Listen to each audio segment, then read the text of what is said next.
I decided I ought to get a room or get a place by myself. And so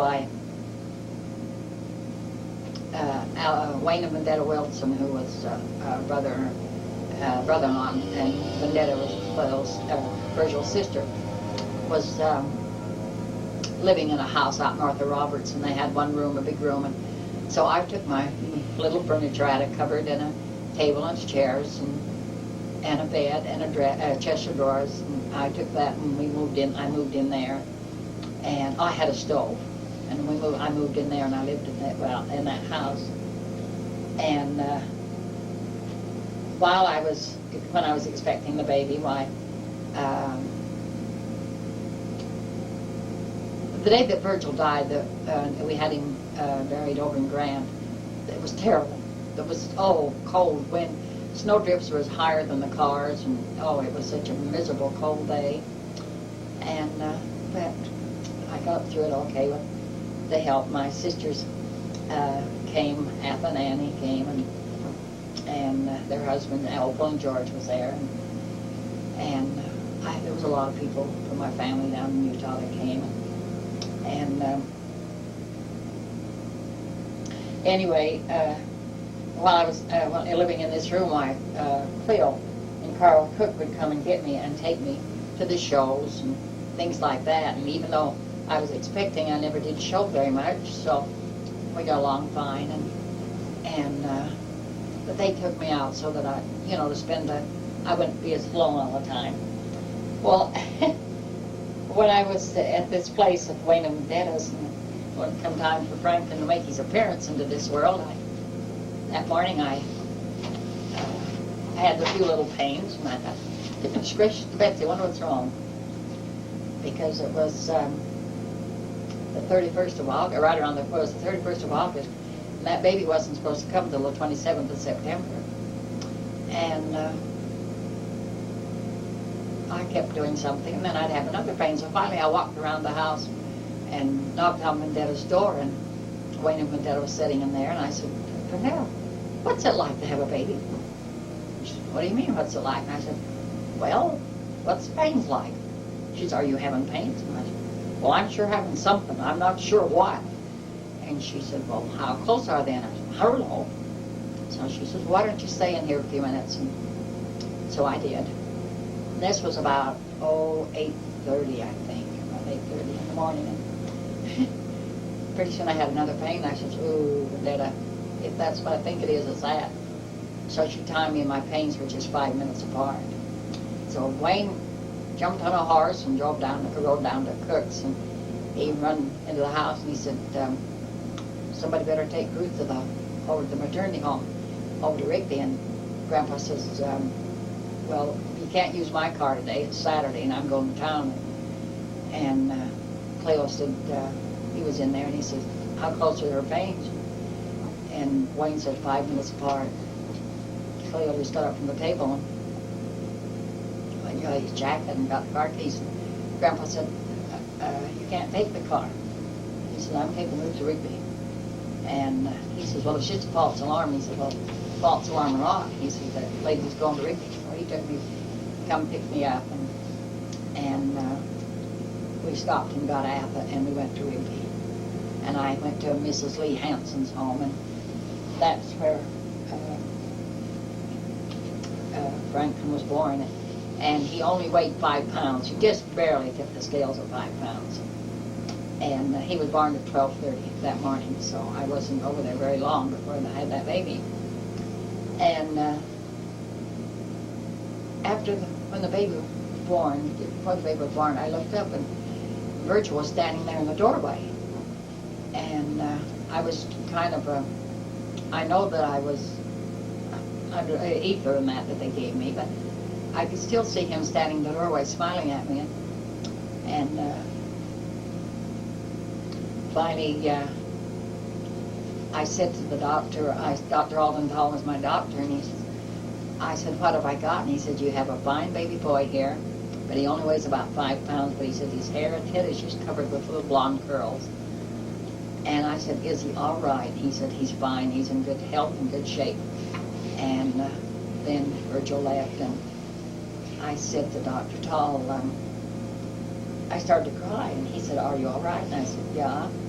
I said, "But the baby's father was standing in the doorway, and his wife was a nurse, and she said, you know, Alden, I knew somebody else was in this room. I could feel their presence, but I couldn't see them." And Dr. Tall said, "I knew there was someone here too." And he said that was the baby's father standing there in the doorway. And he says, "When I told you the baby was okay, he left." And I said, "Yeah." He smiled and left. And I said, he had promised me that he would be here. And he said, "Well, he kept his promise." And so I'm going to say, because at that time they kept in the hospital over there for 10 days. And you didn't get up or get to walk around or anything. And so when Cleo come to pick me up, why, they took me back to Grandma Cook's, and I stayed there for 2 weeks. By the time I got up to walk around, I was so dizzy and wobbly that I couldn't hardly move. But I went back and stayed in my little home. And then Cleo and I started dating again, and we didn't take Carl with us this time. When we went, we generally took the baby on a date with us. And we got people got quite a laugh about that. But then Cleo asked me to marry him, and I told him I would, but Grandpa Cook told Cleo that he couldn't marry me, and because I was married to Virgil. And so Cleo said, "Well, I don't know why not." He said, "I can go to the temple." He says, "I know she's sealed to Virgil." He says, "But I will go to the temple. I'm going to be married for time." And Grandpa said, "No, I don't think that's right." So one day when Cleo wasn't there, when he went to get his temple regimen, Grandpa Cook came to my little room and he said, "You're not being fair to Cleo." And I said, "Why?" And he said, "Because all the children that you have will belong to Virgil, not Cleo." He says, "That's not fair." Excuse me, for you to do something like that. And he really upset me. So, well, great Scott. So after he left, I picked up Franklin and carried him and walked into Roberts. And I lived about 2.5 miles out of Roberts. And I can remember Mr. Harris stopping and asking if I wanted to ride, and I said no. So he went into the store where Opal was and said, "Your sister-in-law was walking in crying with the babies." Now, I don't know if anything's wrong with the baby or what, but she's walking in. Well, Opal came and met me. And he says, "What's going on?" He says, "Is the baby all right?" And I said, "The baby's fine." He says, "Why are you crying?" And I said, "Can I stay in here with you guys for a while?"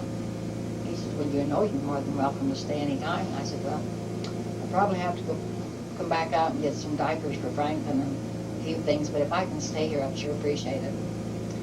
And so he took me over to their place in Roberts and their home, and I stayed there. And they had a bedroom upstairs, and I went upstairs and laid down on the bed with Franklin, and I cried and cried and cried. And then Opal came and says, "What's wrong?" And so then I told him that Grandpa Cook told me I couldn't marry Cleo. And I said, "As far as that goes, I don't want to see him anymore, and none of the cooks." I said, "I'm just going to cut them all right off my map. I'm not going to have anything to do with it." And Opal said, "That's not fair to Cleo." He says, "Ruth, Cleo loves you, or he wouldn't ask you to marry him." And I says, "Well, I don't want him to feel like that he's got to marry me." And she said, "Well, he doesn't have to marry you. If he didn't want to marry you, he wouldn't have asked to marry you." So then Cleo came to the house, and I wouldn't see him. And then him and Opal stood there and talked for a while. And finally, Opal came up to the bed upstairs and said, "I want you to come down and talk to Cleo." So I went down, and Cleo said, "What's this idea that you're not going to marry me?"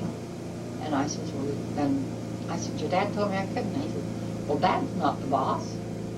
He said, "You and I decided to get married, and we're going to get married." He said, "I'm going to take the car, and we'll go down to Salt Lake and get married." So we did. But at that time I was getting married, why,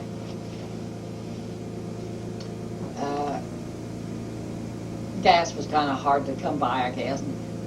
And we had stopped in Idaho Falls, and I had went in, and I told Cleo, I said, it was in December. We got married the 20th of December, 1939. And I told him, I said, I don't want to be married on Christmas because I want an anniversary gift and a Christmas gift. I don't want them combined.